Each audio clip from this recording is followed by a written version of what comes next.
Malaki ang papel na ginagampanan nila sa ating buhay. Ang ilan sa kanila ay tinuturing na miyembro pa ng pamilya. At kung nakapagdudulot ng panganib ang ilan sa kanila, ang iba na may nakatutulong sa pagpapanatili ng kaligtasan.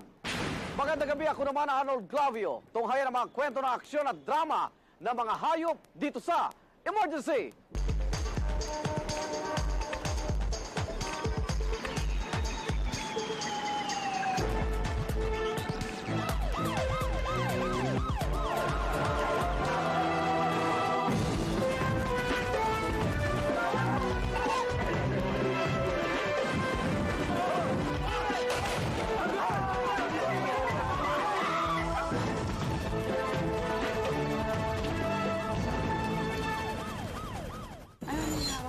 Philippine Cobra, hahangkingin sa Bicol.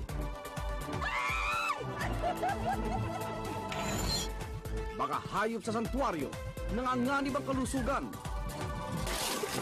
Hoy! Talangka, maaaring maging sanhi ng sakit sa baga.